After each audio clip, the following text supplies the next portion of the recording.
parole de Dieu. Qu'est-ce que Dieu nous réserve ce matin? On va aller dans 1er Roi. 1er Roi, chapitre 21. 1er Roi, chapitre 21. On va lire à partir du verset 17. 17 jusqu'à 28. C'est une bonne lecture. Mais il faut avoir le récit. Il faut savoir le récit, le connaître, ce que la parole de Dieu dit avant d'expliquer ou de parler. Alors la parole de l'Éternel fut adressée à Élie le Tishbite en ces mots: Lève-toi, descends au devant d'Akab, roi d'Israël à Samarie. Le voilà dans la vigne de Naboth, où il est descendu pour en prendre possession. Je ne sais pas si vous savez de quelle façon il en a pris possession, mais c'était une manigance. Puis jusqu'à aller tuer une personne, puis médire sur la personne avec sa femme qui a pris les devants dans cela. Tu lui diras ainsi par l'Éternel: N'es-tu pas un assassin et un voleur?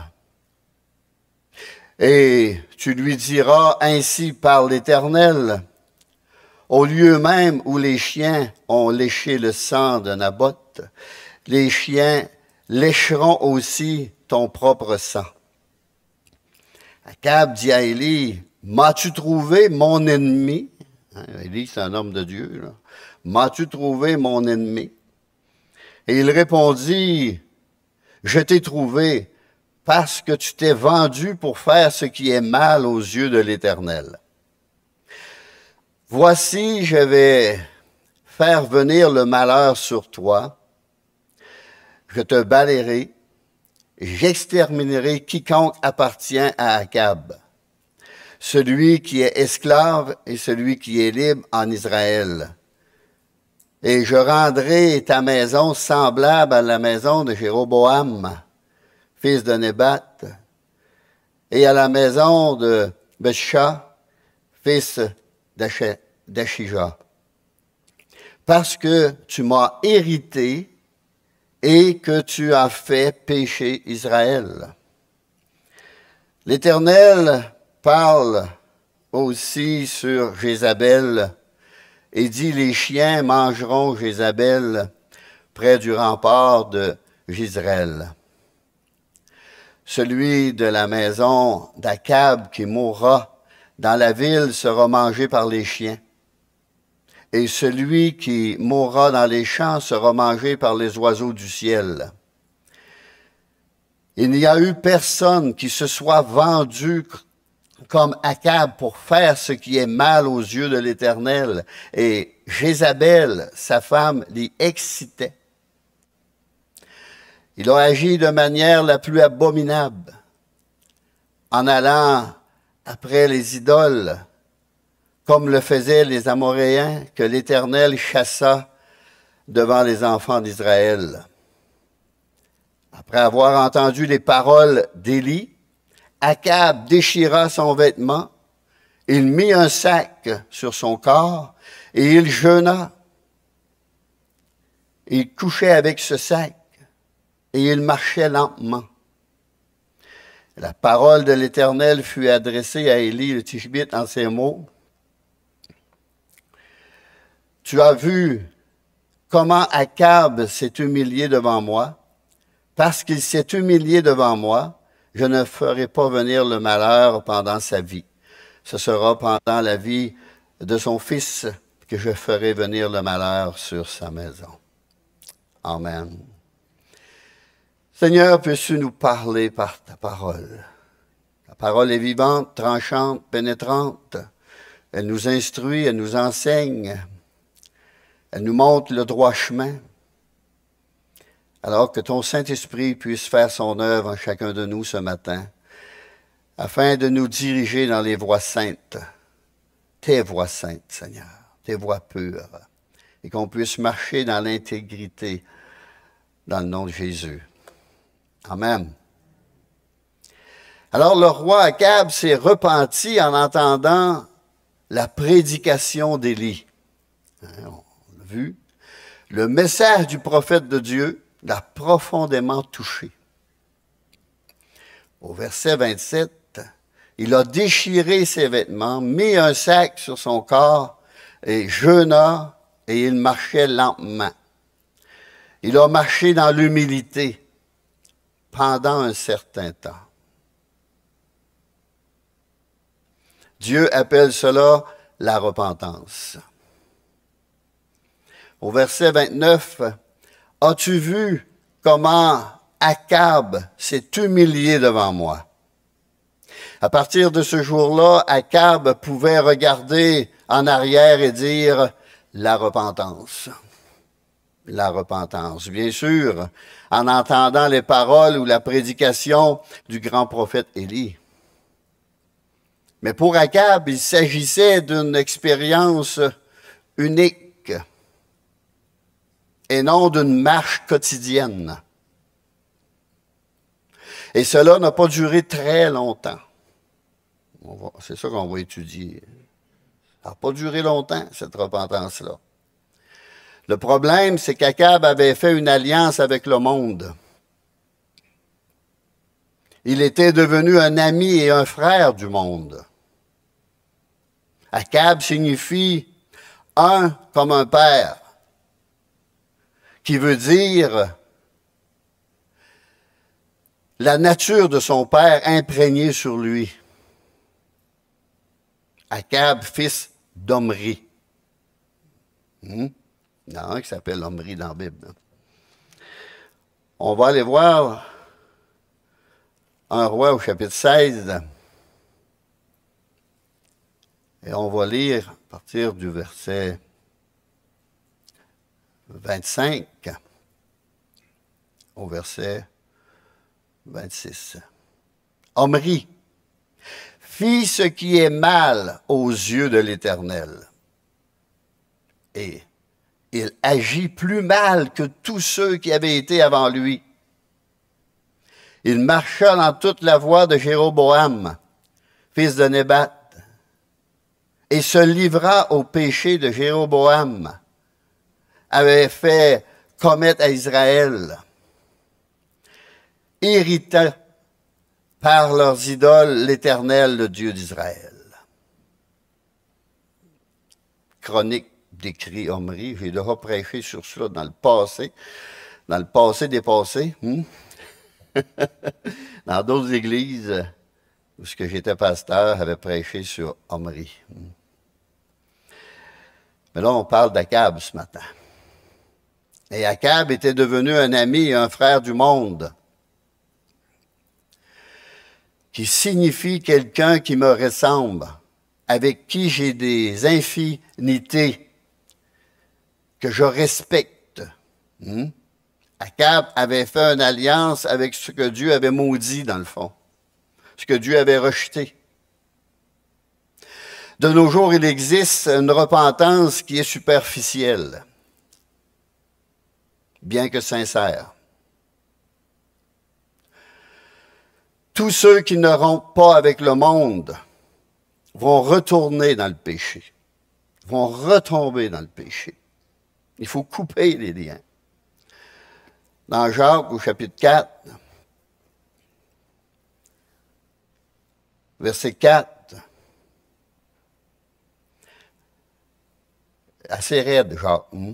Adultères que vous êtes, ne savez-vous pas que l'amour du monde est inimitié contre Dieu? Celui qui veut être ami du monde se rend ennemi de Dieu. Croyez-vous que l'Écriture parle en vain? C'est avec jalousie que Dieu chérit l'esprit qu'il a fait habiter en nous. Dieu chérit cet esprit. Il accorde au contraire une grâce plus excellente. Et c'est pourquoi l'Écriture dit, Dieu résiste aux orgueilleux, mais il fait grâce aux humbles. Soumettez-vous donc à Dieu, résistez au diable et il fuira loin de vous. C'est pas le contraire, là. C'est pas soumettez-vous donc au diable, résistez à Dieu et il fuira loin de vous. Approchez-vous de Dieu et il s'approchera de vous. Nettoyez vos mains, pécheurs, purifiez vos cœurs, hommes irrésolus. Ceux qui ont le cœur partagé encore. Sentez votre misère, soyez dans le deuil et dans les larmes. Que votre rire se change en deuil et votre joie en tristesse. Humiliez-vous devant le Seigneur et il vous élèvera. On va arrêter là, mais à la maison, vous pouvez tout lire. C'est pas drôle d'écrire des choses comme cela. N'écrivez pas à des païens. Écrivez à des chrétiens. Être ami du monde est une forme d'adultère spirituel, c'est-à-dire d'infidélité à Dieu et à notre engagement avec lui. Cela implique une adhésion au péché du monde, à ses valeurs et au plaisir malsain du monde. Dieu n'acceptera jamais une telle amitié. Dans 1 Jean, au chapitre 2, à partir du verset 15, « N'aimez point le monde, ni les choses qui sont dans le monde. » Ce n'est pas les gens, c'est les attraits. « Si quelqu'un aime le monde, l'amour du Père n'est point en lui. » Est-ce qu'il faut prendre plaisir à l'écouter quelqu'un qui blasphème le nom de Dieu? Qui ridiculise son nom, qui se moque de Dieu, ne peut pas prendre plaisir, ne peut pas prendre part à ça, mes amis. Car tout ce qui est dans le monde, la convoitise de la chair, ça, on a plein les yeux ces années-ci, la convoitise des yeux, la possession, le matériel, l'orgueil de la vie, c'est le pouvoir sur les autres, ne vient point du Père, mais vient du monde. Et le monde passe, et sa convoitise aussi, mais celui qui fait la volonté de Dieu demeure éternellement. Akab prétendait aimer la vérité, mais en son fort intérieur, il ne pouvait supporter la correction, la réprimande, la défaite. Akab et Joséphat s'apprêtaient à faire la guerre aux Syriens. On va aller 1 Roi 22. On va lire le verset 2 au verset 4. La 3e année, Joséphat, roi de Juda, descendit auprès du roi d'Israël. Le roi d'Israël dit à ses serviteurs, « Savez-vous que Ramoth en Gaal est à nous? Et nous ne nous inquiétons pas de la reprendre des mains du roi de Syrie. » Alors au verset 4, il dit à Joséphat, « Veux-tu venir avec moi attaquer Ramoth en Gaal? » Joséphat répondit au roi d'Israël, « Nous irons, moi comme toi, mon peuple comme ton peuple, mes chevaux comme tes chevaux. » Alors, Akab et Joséphat s'apprêtaient à faire la guerre aux Syriens. 400 faux prophètes prêchaient le succès. 400. C'est beaucoup, 400, là. Imaginez-vous ça dans l'Église, là. Il y en aurait dehors. Prêchait le succès. Joséphat dit au roi d'Israël, dans le roi 22,5, Akab, il dit à Akab, « Consulte maintenant, je te prie, la parole de l'Éternel. » Et au verset 6, 400 faux prophètes prêchaient le succès. Allez-y, vous allez connaître la prospérité. Vous réussirez. Au verset 7 à 9, on peut lire, « Mais Josaphat dit, n'y a-t-il plus ici aucun prophète de l'Éternel par qui nous puissions le consulter? » Le roi d'Israël répondit à Josaphat, « Il y a encore un homme par qui l'on pourrait consulter l'Éternel, mais je le hais. Je le déteste. Car il ne me prophétise rien de bon. Et il ne prophétise que du mal. C'est Michée, fils de Jimla. » Et Josaphat dit, « Que le roi ne parle pas ainsi. » Il n'y avait pas la crainte de Dieu, ce roi-là. C'est pour ça qu'il parlait ainsi. Alors le roi d'Israël appela un eunuque et dit, « Fais venir de suite Michée, fils de Jimla. » Le roi d'Israël et Josaphat, au verset 10, roi de Juda, étaient assis chacun sur son trône, revêtus de leurs habits royaux, dans la place à l'entrée de la porte de Samarie, et tous les prophètes prophétisaient devant eux.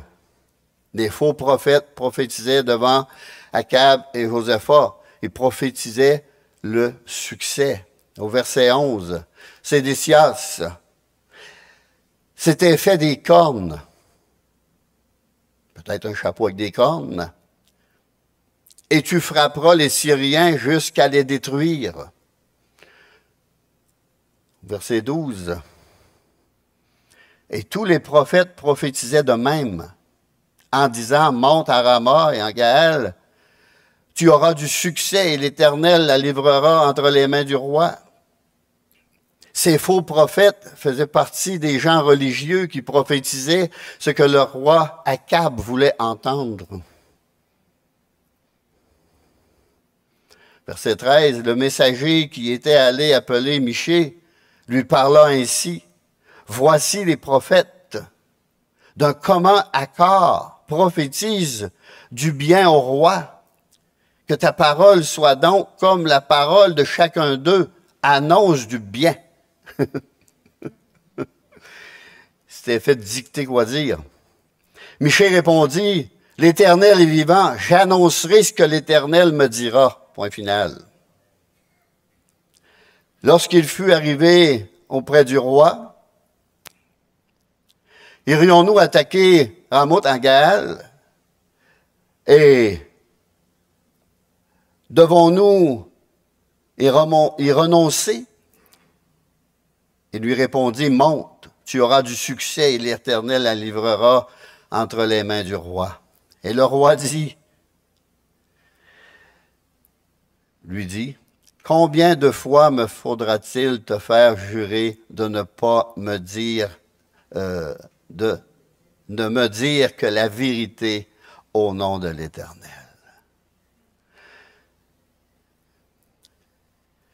Si Michée avait imité la prédication des faux prophètes, de telle façon qu'Akab a su qu'il n'était pas sérieux. Au verset 17, Michée répondit, « Vois-tu, vois tout Israël dispersé sur la montagne comme des brebis qui n'ont point de berger. Et l'Éternel dit, ces gens n'ont point de maître, que chacun retourne en paix dans sa maison. » Le sens était clair. Akab mourrait et Israël retournerait chez lui. C'était ça le prophète. Ce que Dieu voulait que Michée prophétise. Michée, on peut dire le prophète solitaire, se tient tout seul face à 400 faux prophètes. Il y a des hommes de Dieu qui ont fait cela dans le passé, qui sont tenus devant un élite religieux au nom de l'Éternel. Ils ont été persécutés, moqués, rire. Ça s'est passé dans l'histoire, à quelques reprises. Au verset 14, nous avons lu, Michée avait répondu au messager, l'Éternel est vivant, j'annoncerai ce que l'Éternel me dira. Et le roi Akab, au plus profond de lui-même, en son fort intérieur, ne voulait rien entendre. Il se bouchait les oreilles quand Michée parlait. Pourquoi? Car cela ne lui plaisait pas du tout. C'est pas ça qu'il voulait entendre. Ça ne lui plaisait pas. Verset 18. Le roi d'Israël dit à Josaphat, ne t'ai-je pas dit, il ne prophétise sur moi rien de bon. Il ne prophétise que du mal. Dans 2 Timothée 4.3, il viendra un temps où les hommes ne supporteront pas la saine doctrine, mais ayant la démangeaison d'entendre des choses agréables. Ils se donneront une foule de docteurs selon leurs propres désirs. Une autre version, ils se chercheront des enseignants qui leur diront ce qu'ils veulent entendre, plutôt que la vérité de la parole de Dieu.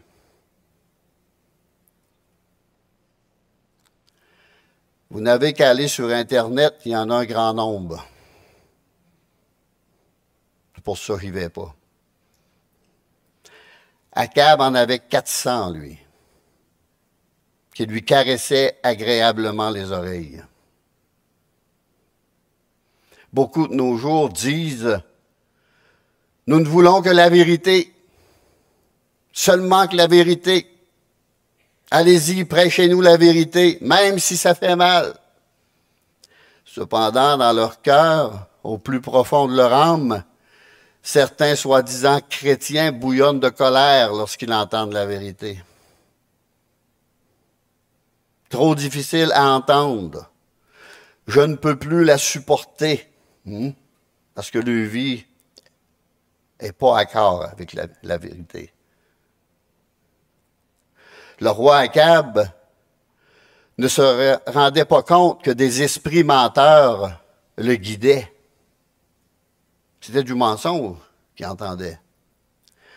Le prophète de Dieu, Michée, un homme de Dieu, fidèle à Dieu,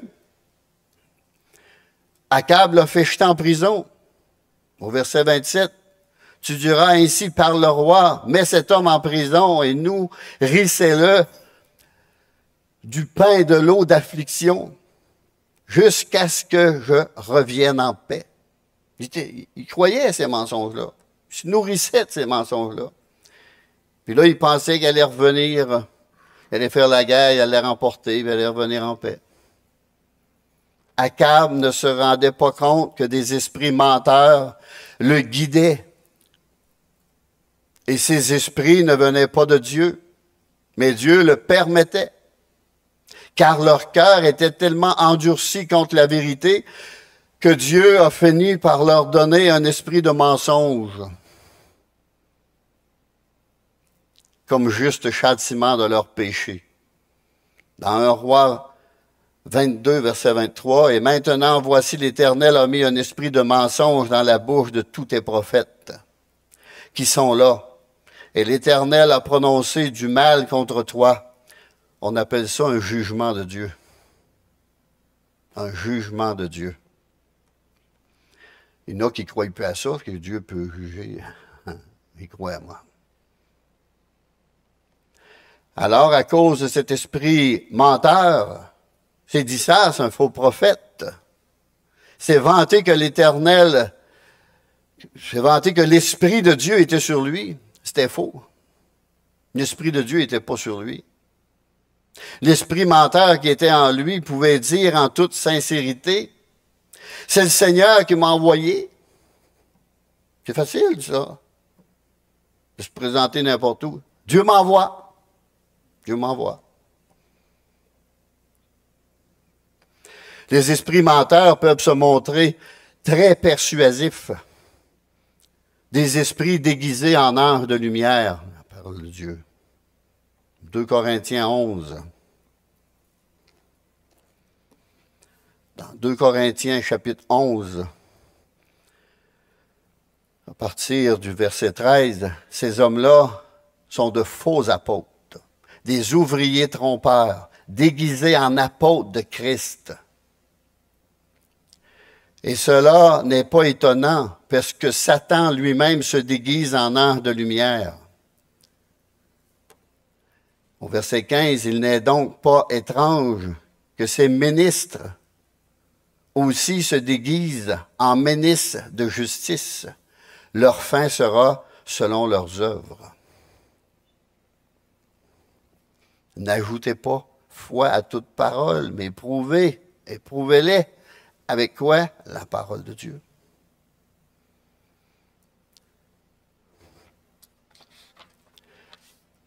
Alors, ces ouvriers trompeurs prêchent des messages évangéliques séduisants et apparaissent comme justes, se déguisent en apôtres de Christ, introduisent dans leur prédication l'apparence de la piété.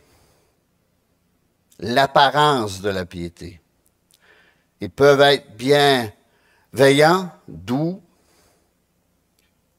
exerçant même l'hospitalité et être très affectueux. Ils peuvent prêcher le pardon, la paix, l'amour, l'unité, la joie, que Dieu exauce les prières, etc., etc., etc. Mais ils vivent sous l'influence de Satan. Leur évangile repose souvent sur la raison humaine et non sur une révélation de Dieu trouvée dans la Bible.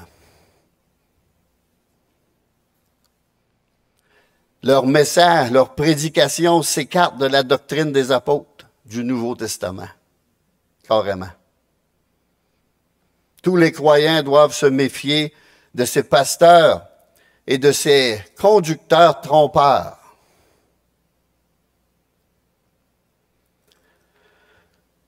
« 2 Corinthiens, «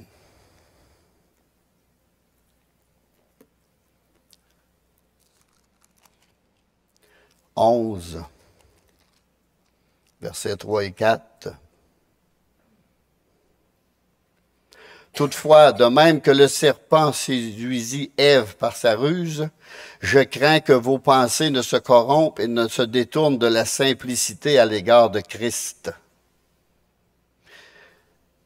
Si quelqu'un vient vous prêcher un autre Jésus que celui que nous vous avons prêché, ou si vous recevez un autre esprit que celui que vous avez reçu, ou un autre évangile que celui que vous avez embrassé, vous le supportez fort bien. Il y a des églises qui sont comme ça. Il y a des églises qui sont comme ça. Puis il y a des pasteurs qui sont comme ça. Ne soyez pas induits en erreur par leur charisme, leur éloquence, leur discours flatteur, leur introduction, leur instruction même, leurs miracles, même les miracles. Satan est capable de faire des miracles pour garder le monde dans l'erreur, pour les tromper. Leur succès ou la popularité de leur message. Tous les conducteurs religieux doivent être jugés selon leur attitude et leur loyauté envers le sang rédempteur de Jésus-Christ et l'évangile du Nouveau Testament. Le sang rédempteur de Christ.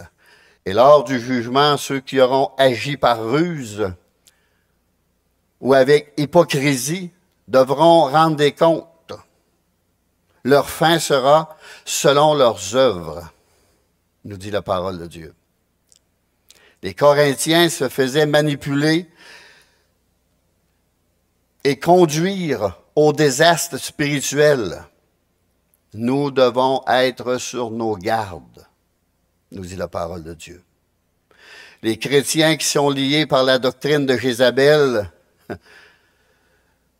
sont tout à fait sûrs d'avoir raison. ils ne peuvent voir la tromperie. Ils sont aveugles à cela.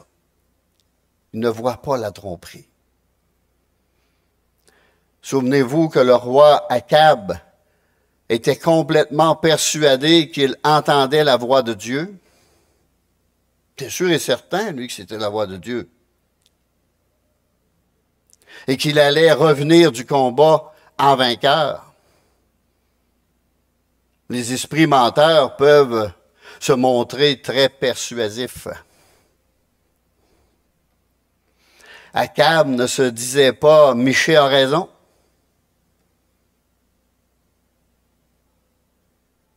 Il sait ce que pense Dieu. Les 400 hommes sont de faux prophètes. Ils n'ont pas jamais entendu la voix de Dieu. Akab était complètement convaincu et complètement trompé. Il était convaincu que Michée, homme de Dieu, avait tort et que les 400 prophètes de Baal avaient raison. Pas de l'Éternel, de Baal. Voyez-vous comment il était trompé dans ses idées, dans sa pensée. Créant servir Dieu, il servait des idoles. L'homme qui veut être le porte-parole de Dieu doit être prêt à rester seul. Michée avait dit, « J'annoncerai ce que l'Éternel me dira. » Peu importe ce qui arrivera par la suite, mais je suis ramassé en prison. Puis, pas d'une prison, là, avec droit à toutes les caprices. Là. Prison d'amertume. Pourquoi certains chrétiens sont-ils victimes d'une telle tromperie? Allons lire dans Jérémie 7, verset 8. Mais voici, vous vous livrez à des espérances trompeuses, des paroles trompeuses, qui ne servent à rien. Akab s'était livré à des espérances trompeuses. Au verset 9 et 11, le peuple de Dieu commettait toutes sortes de péchés, puis il venait au temple se présenter devant l'Éternel. Il se trompait en croyant qu'il était en sécurité, tout simplement parce que Dieu les aimait. Dieu leur dit, vous vous livrez à des espérances trompeuses, de faux espoirs. La maison de Dieu n'est pas une caverne de voleurs. Jérémie utilise cette image pour décrire des gens qui venaient au temple offrir des sacrifices en pensant qu'ils cherchaient ou qu'ils cacheraient leurs péchés à Dieu et en même temps, ils comptaient bien continuer à suivre leur mauvaise voie. Ils étaient déterminés à suivre leur mauvaise voie. Si on lit la parole de Dieu, puis qu'on ne veut pas la mettre en pratique d'aucune façon, il ne faut se mettre pas à lire. Mieux vaut pas la lire. Si on désire continuer dans nos mauvaises voies, parce que la parole de Dieu est un miroir, et lorsqu'on voit quelque chose qu'on fait et qui n'est pas biblique, on serait supposé de tomber à genoux et dire, Seigneur, Seigneur, aie pitié de moi, délivre-moi de ces choses, change mon cœur, transforme ma vie, fais quelque chose, je veux vivre cette parole. C'est ça, être vrai avec Dieu.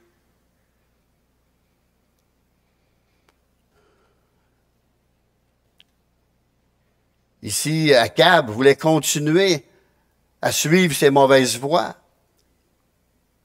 Ce roi n'est pas un bon exemple à suivre. C'est un mauvais exemple qu'il y a dans la parole de Dieu. C'est pour ça qu'il faut connaître la parole de Dieu pour connaître les bons exemples et les mauvais exemples. Parfois, les chrétiens s'attachent à un péché secret ou une idole cachée dans le cœur et commencent à justifier leur péché et à marcher comme le monde ou avec l'esprit de ce monde. Ils fraternisent avec le monde. Puis viennent à la maison de Dieu en disant, je ne me sens pas coupable de rien. Alors c'est une porte ouverte, grande ouverte aux esprits menteurs et à la séduction. Dans Hébreux 3, verset 7, c'est pourquoi, selon ce que dit le Saint-Esprit, aujourd'hui, si vous entendez sa voix, n'endurcissez pas vos cœurs. Comme lors de la révolte le jour de la tentation dans le désert.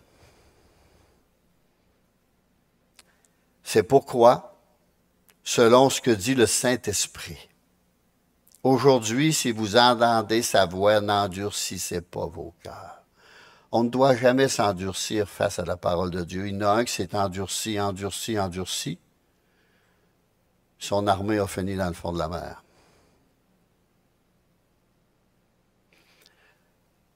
Au verset 12, prenez garde, frères, que quelques-uns de vous n'aient un cœur mauvais et incrédule au point de se détourner du Dieu vivant. Et on pourrait rajouter comme le roi Akab. Au verset 13,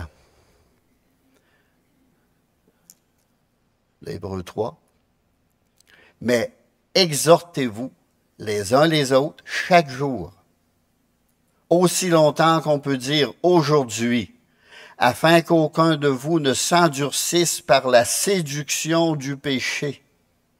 On peut endurcir notre cœur par le péché qui nous enveloppe si facilement, nous dit la parole de Dieu.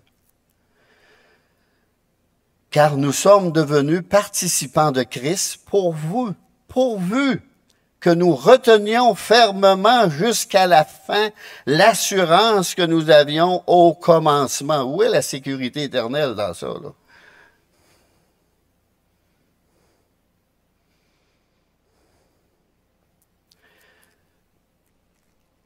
Pendant qu'il est dit au verset 15, « Aujourd'hui, si vous entendez sa voix, n'endurcissez pas vos cœurs. »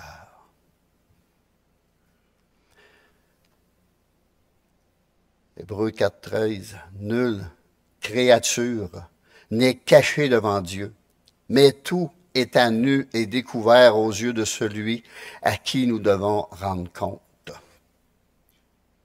Tout est nu et découvert. Dieu voit tout, sait tout, il connaît tout. C'est pour ça que Dieu aime l'honnêteté. David est un homme selon le cœur de Dieu parce qu'il était capable d'avouer ses fautes, ses erreurs, ses transgressions. Mais David est un pécheur plus que n'importe qui ici. Mais un homme selon le cœur de Dieu à cause qu'il était capable d'admettre. Il ne cachait rien à Dieu. Il a essayé de le cacher, mais le prophète Nathan s'est présenté et David a dit coupable. Puis, en disant coupable, il savait toutes les conséquences qu'il allait avoir.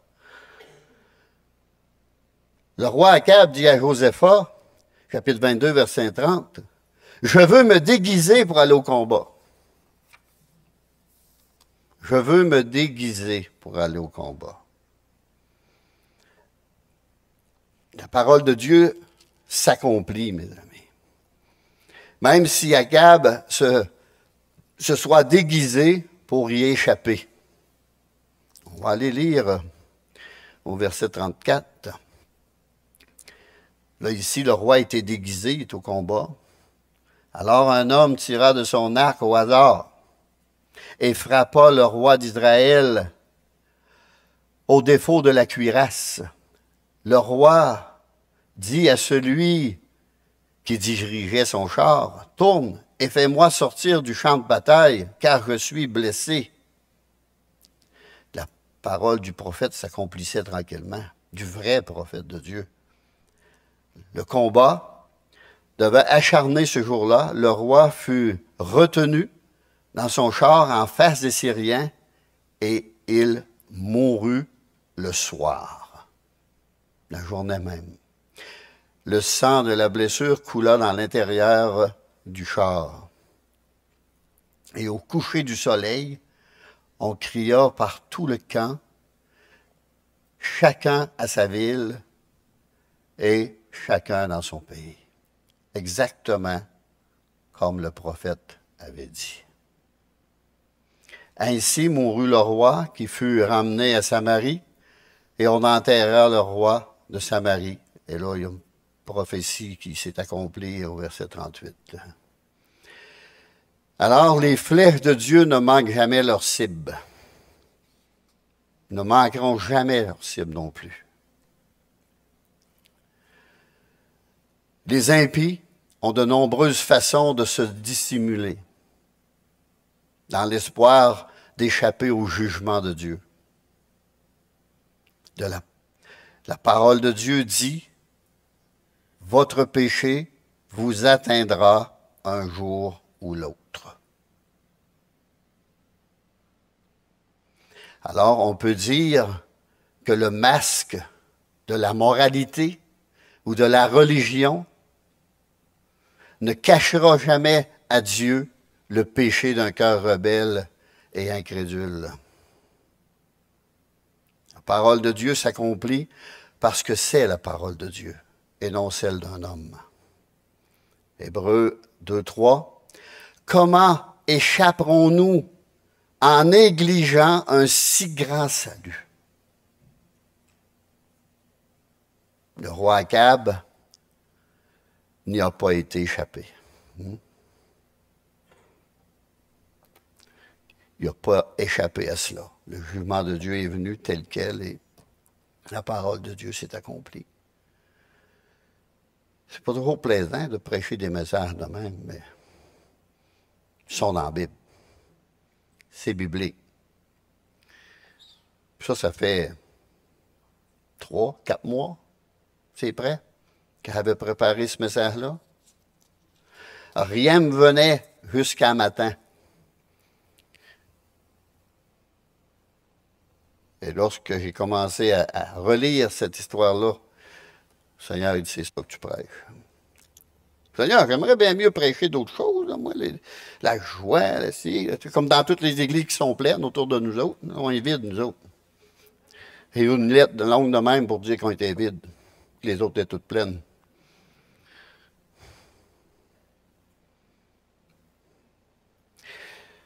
Prêchons la parole de Dieu. Aimons la parole de Dieu. Attachons-nous à la parole de Dieu. Marchons selon la parole de Dieu. C'est ce que Dieu veut. Parce qu'on ne se rendra pas en haut. Mais si on veut s'y rendre, il faut se soumettre à la parole de Dieu. Alors, je vais inviter les musiciens. Ils chantent pour un dernier chant. On va chanter ensemble.